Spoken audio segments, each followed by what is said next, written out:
Добрый день, дорогие друзья. Я Сергей Костерин. Приветствую вас на своем канале.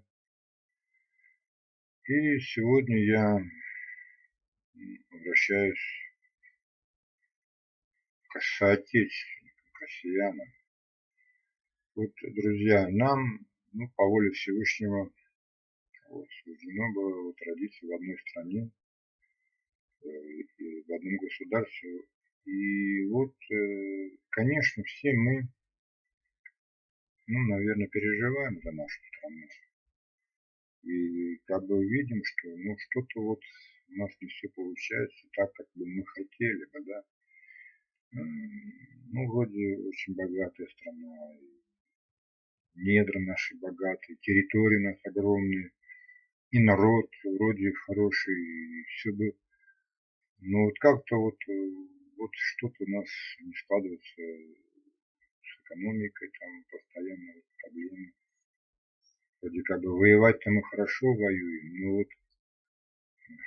дороги наши там и прочее. И я, как человек верующий, я, конечно, очень много лет молюсь, я молюсь за Россию, запрашиваю Бога и говорю: Господи, почему же все так?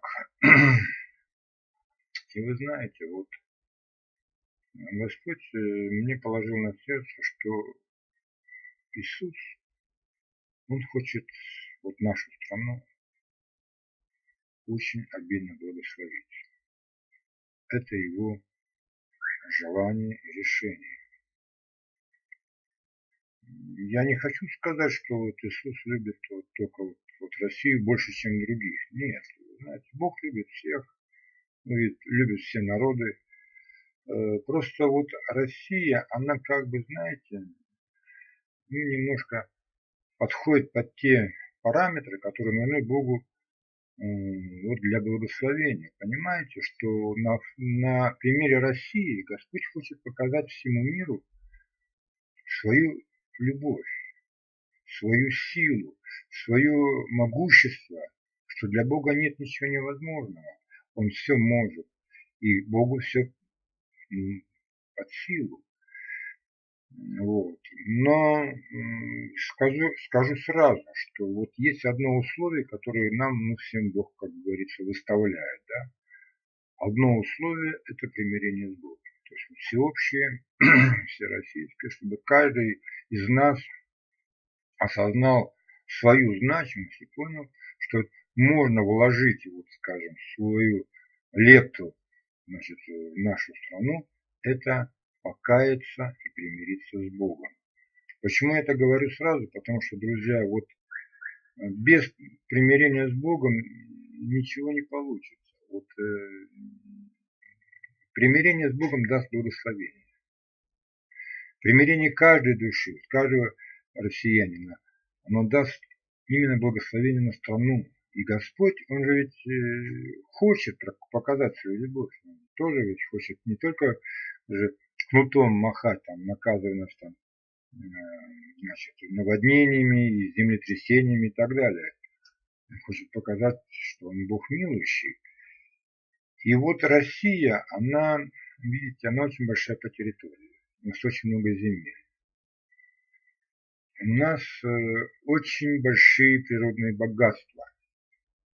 Потому что, как мне Господь говорил, для создания сверхдержавы, такой экономической, да, то есть он из России хочет сделать сверхдержаву.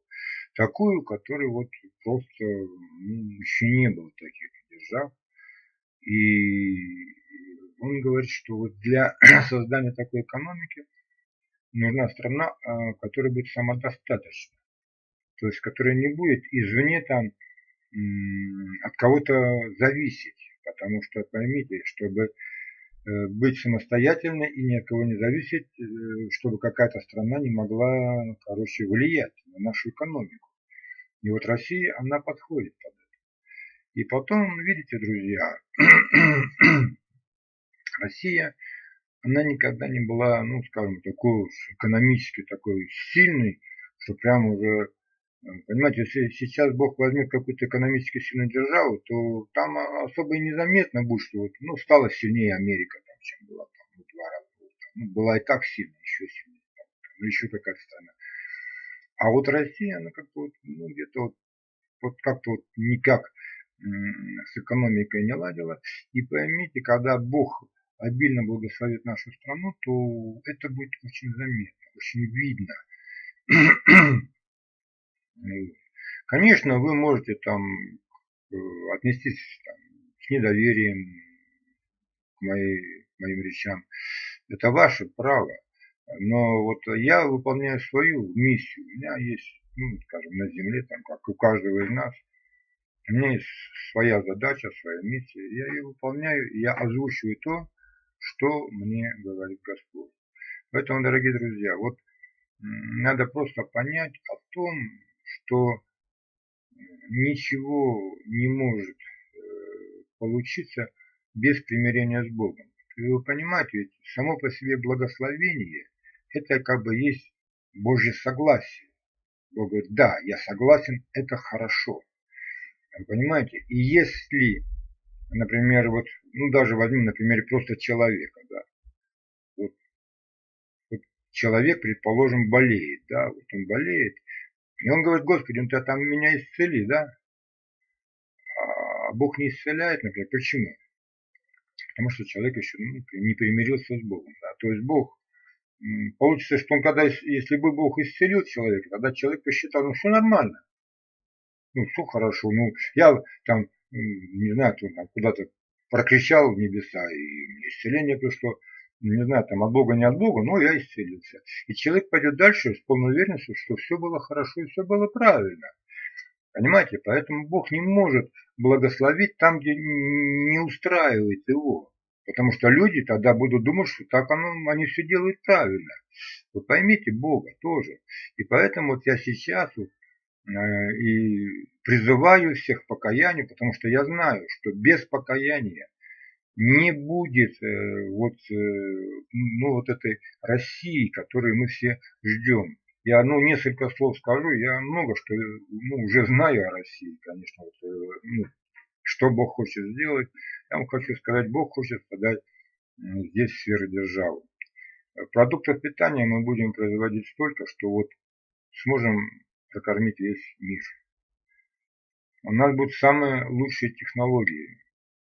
Вот, я уже там озвучил, что пенсионный возраст будет понижен, там, ну, прям, самое, как говорится, женщина 45, мужчина в 50 уже свободно будут уходить на пенсию. И еще более интересные вещи вам скажу. Вот все вот эти вот оплаты ЖКХ, которые нас сейчас так вот мучают и это самое давят, а ЖКХ будет бесплатно. Скажу больше, налогов не будет. Понимаете, ведь налоги, что такое, ну вот с нас собирают налоги. Почему, да? Налоги берутся, государству не денег. Государству нужны деньги, и государству, где же надо их собрать, с населения, да, там, с предприятий, с населения, там. А здесь будет совершенно принципиально другая экономика. Она будет совершенно на других принципах построена. И само по себе государство, оно будет настолько экономически могучим, что оно не будет нуждаться в налогах никаких. Ни транспортного налога, ни там вот 13%. Ничего не будет. Понимаете, друзья? Вот. Ну, могу вам сказать, бензин будет стоить буквально там 10 рублей. И это будет стабильная цена. Но не дешевле, но только чтобы просто, уж совсем, чтобы по улице его не лили из ведра. Поэтому вот будет так, как бы установленная цена, чтобы все-таки он что-то стоил. Но страна будет действительно богатейшая. Такого еще не было в истории, понимаете. Женщины будут, как скажем, основная задача женщин будет рожать детей, чтобы страна богатая детьми, понимаете. И государство будет, как бы скажем, есть такая же несправедливость, знаете, вот рождается в семье ребенок, да, как бы новый, его надо кормить, поить, там, и так далее, и так далее. Ну ладно, если второй родился, за него там что-то там денег государство дало, ну а если там первый родился, он же тоже человек, да. То есть получается, что семья, которая имеет растить детей, она как бы несет дополнительную нагрузку. Вот надо содержать и так далее, и так далее. То есть зарплата уже делится не на двоих, там, на троих и так далее. Вот. И получается, те, которые не рождают детей, они в более выгодных условиях, так скажем, экономически живут. Так вот, государство возьмет на себя содержание детей, и рождающийся ребенок будет получать не такой какой-то там пособие, а просто конкретно хорошие деньги на его содержание. Государство будет иметь такие вот финансы. И поймите, друзья, это не сказки. Я просто вам говорю то, что мне Бог показывал, что это великое благословение Божие. Ну и еще скажу вам, дело видите в чем, что на земле сейчас есть дело. Да? Мы все знаем, что Люцифер, он на земле, и он на определенной свободе. Конечно, Бог ему не дает там делать все, что он хочет. Он как бы у Бога находится, так скажем, на коротком поводке, но дело все в том, что когда было восстание на небесах, то Люцифер заявил, что он сделает лучше, чем Бог. Он ангелам пообещал, что он жизнь им даст такую, которую Бог им дать не может. И как бы вопрос остался открытым. И когда вот сейчас все это выяснение отношений переместилось сюда на землю, то Бог как бы вынужден, вот Иисус Христос, время от времени Люциферу дают определенную свободу действий. Как бы, ну хорошо, ты хотел сделать лучше, чем у Бога. Ну на, вот сделай, да. Вот, и вот, например, пример с СССР, да, это же ведь в 17 году Господь просто допустил, пожалуйста. И что там, Люцифер начал строить, что? Он строить начал государство и сказал, вот я создам там коммунизм, да, вот рай на земле создам. И Бог как бы, давай, вот создавай. Да. И вся страна, она была как бы вот определенной степени в руках Люцифера. Вот посмотрите даже вот, аббревиатуру, да, вот есть Троица Небесная, да, Бог Отец, Бог Сын, Бог Святой Дух, да. Ну, а здесь у нас был Карл Маркс, Фридрих Энгельс и Ленин, мы все это помним, да. И даже я вам скажу больше, вот у Ленина мавзолей целиком и полностью напоминает гроб Господень. Только гроб Господень был в Иерусалиме, да, где Иисус воскрес. Просто Ленин умер, и вот сейчас он лежит там, просто Люцифер не может воскресить Ленина, потому что у него нет такой силы. Бог-то, конечно, Отец воскресил своего сына, а Люцифер не может. То есть вы понимаете, что наша страна, она уже однажды была под ударом, под воздействием Люцифера, который пытался здесь построить коммунизм. Да? И сейчас, как бы, вот, по прошествии какого-то времени, после того, как развалился Советский Союз, Бог как бы хочет показать, а теперь всему миру и ангелам небесным, которые все это наблюдают, а вот теперь смотрите, что может сделать Бог. И вот как раз наша страна, она избрана. Но вот получится ли все или нет, как ни странно, зависит еще очень много от нас. Потому что каждый из нас обладает свободной волей и принятием решений. И если вот вы сейчас меня слушаете, да, и кто-то может просто усмехнуться и отвернуться, да, и это его решение. Кто-то может действительно всерьез это воспринять и пойти как бы в этом направлении. То есть, да, он хорошо, я все понял, да, он примет Господа, покается, и, возможно, об этом будет даже и как-то нести, проповедовать везде. Но вот поймите, друзья, мы все несем ответственность. И будет ли Россия сверхдержавой, как ни странно, это зависит от нас. Поэтому я всех призываю услышать меня. Пожалуйста, идите к Господу, идите к Иисусу, молитесь. Как молитву покаяния вы в моих роликах можете найти. Ищите Господа, общайтесь с Ним, становитесь христианами, и Россия увидит великое Божье благословение. Всего доброго.